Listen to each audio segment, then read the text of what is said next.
So before the pandemic, I was an IT consultant, which goes really well with my degree in ecology, but whatever. And I worked for this giant German software company. And those of you in business may be thinking, oh, you mean like, yeah, that one. And so I would travel internationally half the time. So 50% of my life, I was not in the United States. I was very accustomed to this. I traveled by myself all the time. I was a pro at it. No one was gonna mug me anywhere. I knew exactly what I was doing. However, in August of 2019, I was told that I needed to go somewhere I had never been before, Hong Kong. For those of you who are aware of current events that were 5 years ago, Hong Kong was in the middle of some very big protests about democracy. People were dying by suicide. There was all kind of stuff in the news, and it was a pretty big deal. It seemed like the entire city had been taken over by protesters. And so I thought to myself, how am I going to handle this? And I just thought, I'm an American. I'm gonna drink, right? I mean, that's what we Americans do when we're nervous.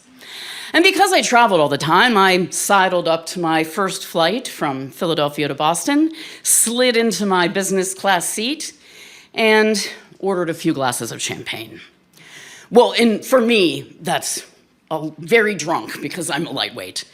And so we get to Boston, and my flight had been a little delayed. I get grabbed by an usher right off the plane. She takes me back some windy hallways, and I'm suddenly at my gate to Hong Kong, Boston to Hong Kong. Sorry, flat earthers, it was Boston to Hong Kong.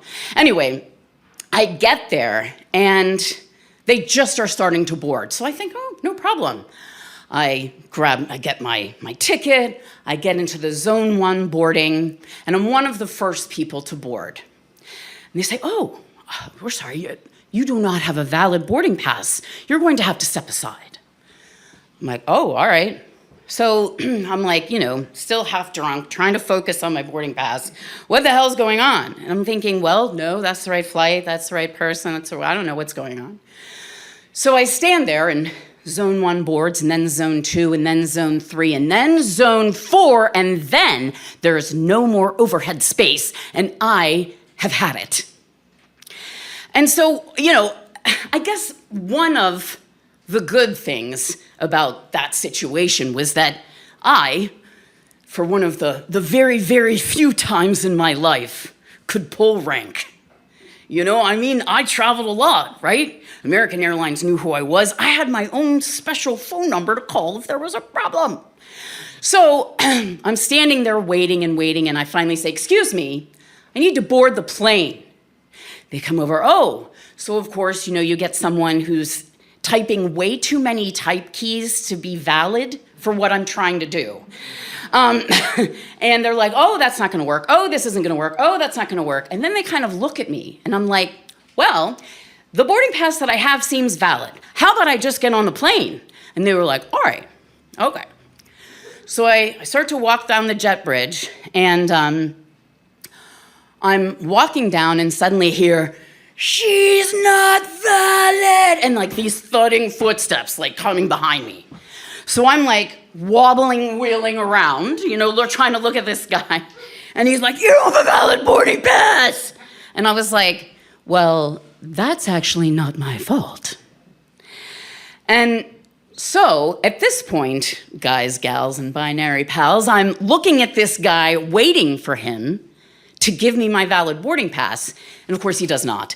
And so I say, excuse me, I am needing to get on the plane so that I don't miss it. And he says, you don't have a valid boarding pass. I could call the cops, And I just wobbled around on my heel and said, go ahead and call the cops. I would love to talk to them. I'm executive platinum. And suddenly there was a very awkward pause. This woman literally falls backward into a door off the jet bridge, runs off, and comes back 30 seconds later with a fresh, crisp boarding pass that seems to be valid. And so I take the pass, say nothing, pivot like David Schwimmer, and head right onto the plane. I no sooner got onto the plane, I handed the lady my boarding pass, and the entire air flight attendant crew came to help me. I didn't carry a bag. I had all of the champagne aflow in. Everything was glorious. Of course, then I got to Hong Kong and could barely get to the office, but that's a separate story. The bottom line is, the best awkward pauses come when you can pull rank.